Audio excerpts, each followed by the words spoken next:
This is Parent, Boss, Leader. Parent, boss, leader.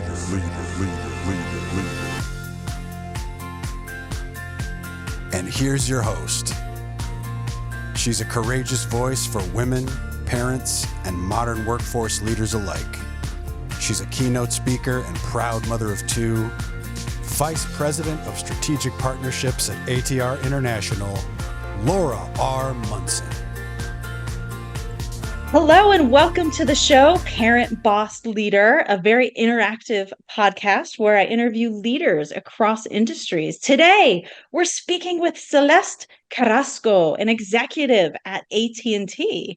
We will be discussing how Celeste balances her demanding career being a mother, her journey climbing the corporate ladder, and her shift, my favorite part, from going from pleasing everyone, people pleaser, to really cherishing who the true supporters are in this world. And on top of everything, Celeste is an expert problem solver. So I'm loving hearing some of these examples. Celeste, welcome to the show. Oh, Laura, thank you for having me. It's a pleasure. Happy to have you. So let's jump in. We'll go right into your career. Balancing high-powered career with motherhood. It's a challenge faced by many, Celeste. How do you ensure that the time you spend with your daughter is meaningful and impactful? You know, there have been books written about this, right? Like there are books, there are podcasts. Everybody has a different idea as to how the perfect solution to the problem that we all seem to be having. And the reality, as far as I'm concerned, is that each and every one of us are unique, right? And I always tell folks, let's start with what's important to you and what do you value? Because once you understand what's important in your life, what's important, what's your priority list, then everything falls into place and everything is easier.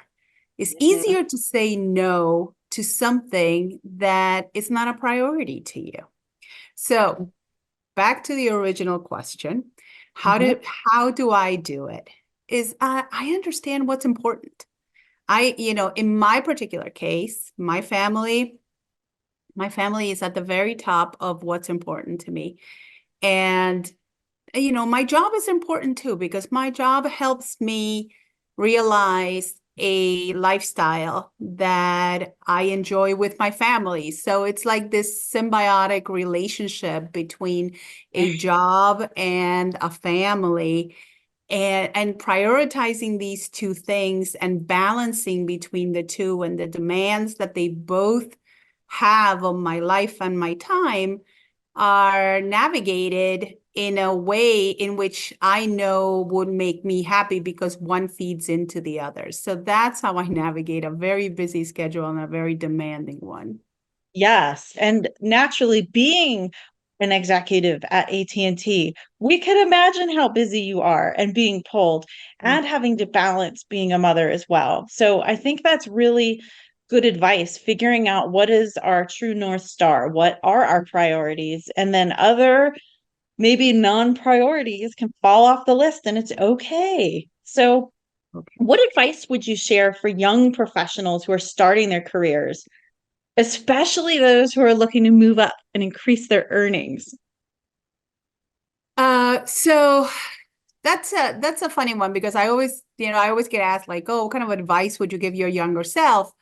And that's a tough one, right? It's like I've already led my life, and I don't think I would change a thing out of what my past. But when I see others, all of a sudden I have like the book of advice for everyone. People would be like, you don't even take your own advice, right? But I'm better at dishing out advice than I am at taking my own advice. So a young person starting today, I would advise them to change jobs often. And that's a funny one, because I have been in my company for almost 3 decades. I mean, that's insane for me to even say out loud. And I didn't take that advice. And that advice was given to me. And I was Mhm. like, no, I really like the stability and blah, blah, blah. But the stability of a job also comes at a price. And that Mhm. is that you don't get to leaps and bounds increase your pay as it, in the same way you would if you left the company and went into another company that would pay you a different rate. Mhm. So that would be my advice to somebody that is in the workplace. Take the first 10 years of your career Yeah. and just invest into, and I'm not saying like leave willy-nilly, right? Like take a job, do the best that you can at it, learn as much as you can, and then find another opportunity. Give yourself a year and a half, 2 years, and then move. Give Yeah. yourself a year and a half, 2 years, and move. And every move should be a combination of an increase in pay and a title change, so that they can see, whoever is looking at your resume can see that that you have made strides in your career. By the time you get into a 10-year career, you should be pretty high up there. Yeah. No, I think it's good advice. And it's interesting because there's so many different schools of thought, but I think that making moves really do catapult to the next level as well. So I think it's maybe not one size fits all, but it's good advice really to figure it out along the way. Celeste, we had lunch in DC, and something you shared with me has impacted me for months, and I think Oh my about it. God, what did I say? Did I pick Well, my teeth when I was I'm still thinking about you picking your teeth, Celeste. just the way you did it. No, I'm teasing. I think it was so powerful, but I'm going to ask it in the form of a question so you can share with our audience. So many people struggle with the desire to be liked by everyone in their professional journey. People pleasing. How did you transition from this mindset to focusing on those in your career who really impacted your career and not pay attention to the naysayers? Yeah, that, and I don't recall how I answered it, but I have a sense of what I said. And you're not going to be liked by everyone. You can't please everyone. Not everyone is going to like you. You're not going to be everybody's cup of tea.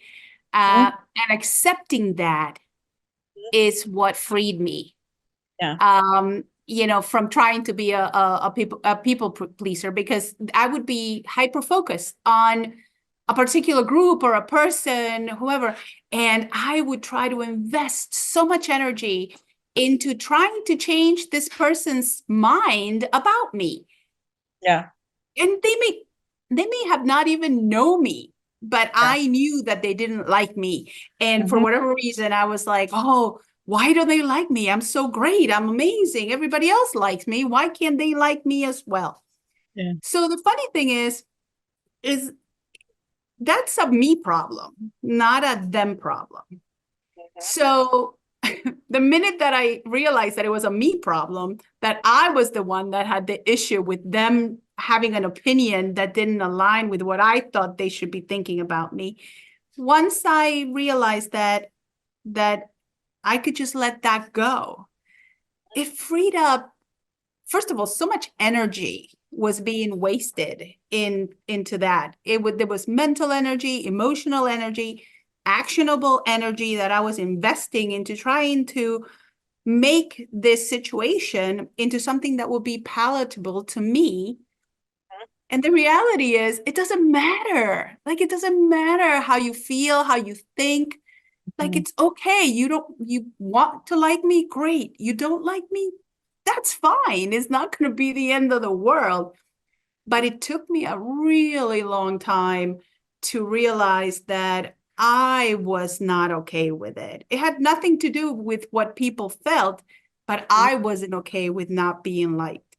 Mhm. And once you accept it, once you say, hey, it's okay. Some people are going to like me and some people are not going to like me. And I'm okay with it. Yeah. And so hopefully that's how close to how I answered Spot it. on, Celeste, spot on. I think it's so empowering. And the reason it inspired me so much is because a lot of my life, I've been a chronic people pleaser or really wanting people to like me because I like them typically. But really, the past couple of years of my life, I've really come into my own learning you can't please everyone. And I love the way you put it is it's a me problem. I don't have to focus on that. And really it's focus on the people who do impact your career or who do add meaning and value to your life because you can't win them all. Sometimes who knows, maybe I look like cousin Jeannie or Michelle they didn't like. There's things you can't control, right? That's the part of it, right?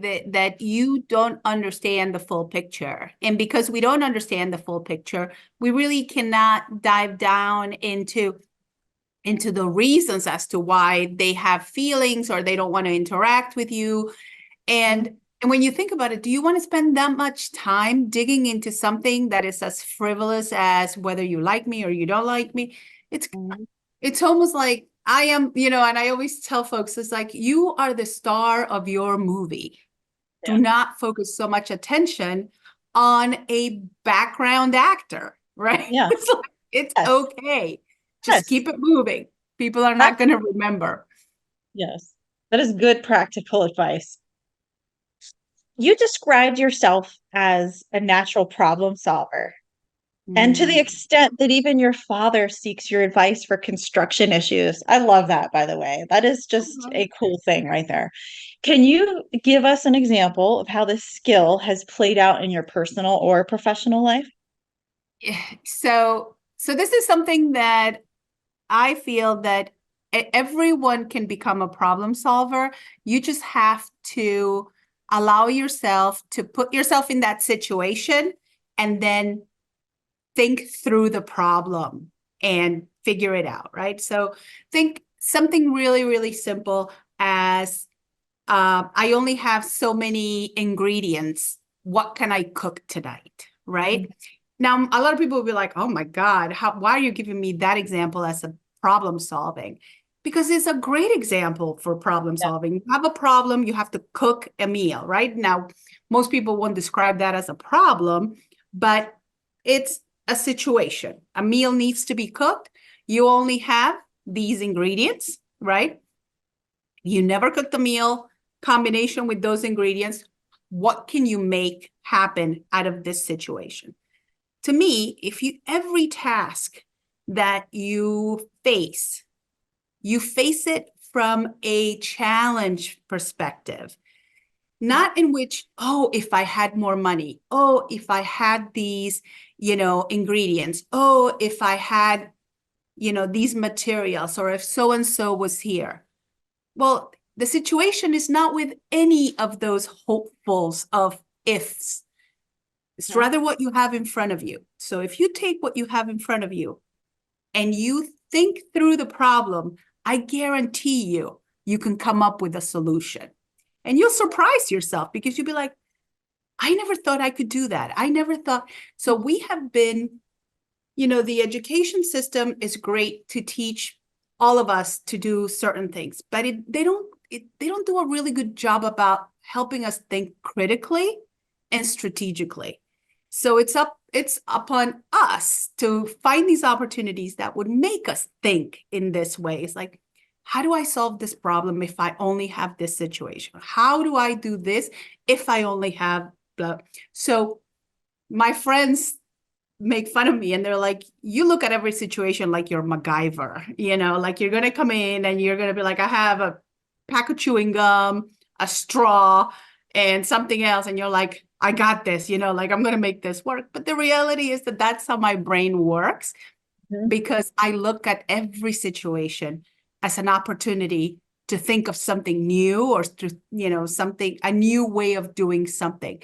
And I apply it I apply it at work. I apply it at my house with my dad, with a meal. And let's be honest, sometimes these meals that I try to engineer creatively don't necessarily work out. And it's not always going to be a slam dunk, but it's going to be something that may have gotten you out of trouble in the situation that you were in, right? Yes. Yes. So I love your examples. And it was funny. You brought up MacGyver before, and I thought it was funny thinking of you that way. And also, even at work, I know you were even mentioning multiple times you'd be called on cross-functionally, not even in your area, to solve other cross-functional problems. So it's kind of a reminder to always be thinking outside of the box, work with what we have. Like you shift the mindset from, oh, problem to, okay, problem, but what do I have here to solve it? So I think that's really good advice to people. it's a good So, challenge, a yeah, puzzle or a challenge, right? Because problem yeah, has such a negative connotation. And I think not everybody can look at the word problem or hear the word problem and think through it, right? So sometimes we got to start with the very basic thing of just switching the word problem to either it's an opportunity or a challenge or a puzzle. And now folks that are challenged by the word problem can get through it. And then all of a sudden their minds is like, oh, I can go through this. yeah. So my dad. Oh, your dad. Speaking of him, we were talking about his construction I projects. know he didn't hear you, so I was like, woo-hoo. I better talk lower. So, one thing I wanted to comment on you, Celeste, you are so inspiring the way that you lift others up. I've even experienced it firsthand. My CEO and I, we're a small supplier. We're a diverse supplier. We were at the United States Hispanic Chamber of Commerce. We're walking around at a networking event, just kind of meeting people. And then there you are, larger than life personality, pulled us in and introducing us to different people. So I got to see how you operate with your inclusivity, but I wanted to say or ask, how do you talk about how you incorporate this into your everyday role, even at AT&T? I see how you operate and how you advocate and how you stand up for people and lift people up. But what's your secret sauce? We want to be more like you. Um, well, thank you, first of all. And a little bit of fearlessness, because I think a lot of us live and have, and me included, we always have this fear of rejection. I think the majority of people operate from a space of fear of rejection.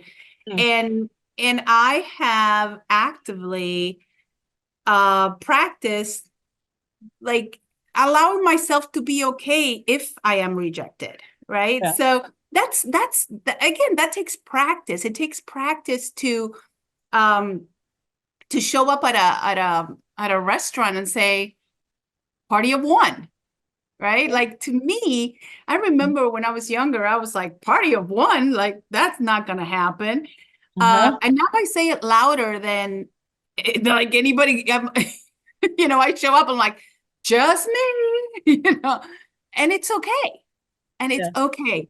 What that has done is that you never know. Somebody might be at the bar going like, come on, there's two of us, party of one, come and join me. Mhm. But if you don't put yourself out there, if you are not okay with not being okay, Mhm. then you can't be larger than life. You can't be larger than life if you have that fear of rejection and that fear of being silly. Was that the same? That was the same conference in which they had karaoke. Oh, I, yeah. were That you was, there for the karaoke? I did not go up and participate myself. However, it was very fun watching people. Oh, okay. Well, I got up on stage and I belted out a tune, and it was funny because while I was up there, I thought I did pretty good. And then I heard a recording and I was like, ooh, okay, not so good. You sounded amazing. But it's okay. Mhm. It's Mhm. okay. What was more important at that time was to create a sense of community with the people that were there, that were far more terrified than I was because I grabbed the microphone and I went up there. Yeah.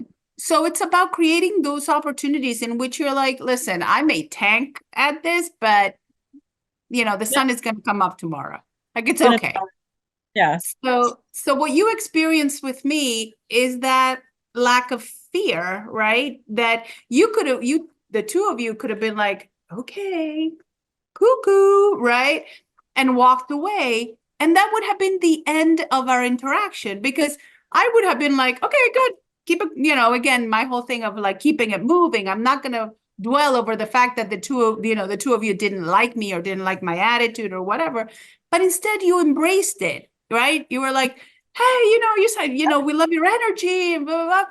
And, you didn't know what you were getting into either. You took a leap of faith, right, into this energy to say, hey, this is so and so, and this, and then it just, then the universe conspired to bring us together because you guys were sitting right next to my table at one of the events, and I told my team, I was like, hey, get them to come to this other thing, and before you knew it, we were going to everywhere together. So Yeah. that's how it happens. I even learned a new hairstyle on that trip.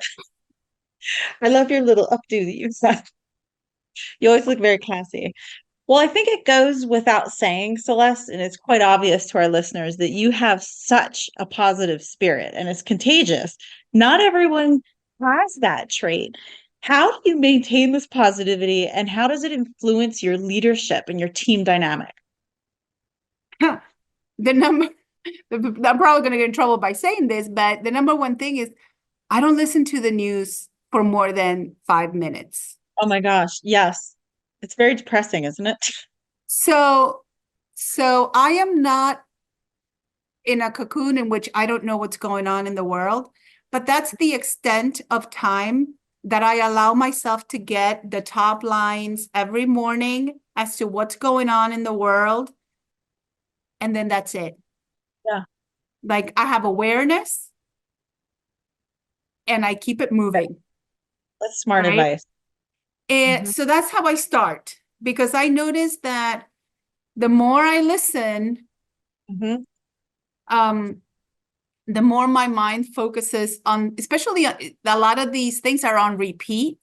Yes. So my mind keeps hearing the same thing over and over again, over and over again.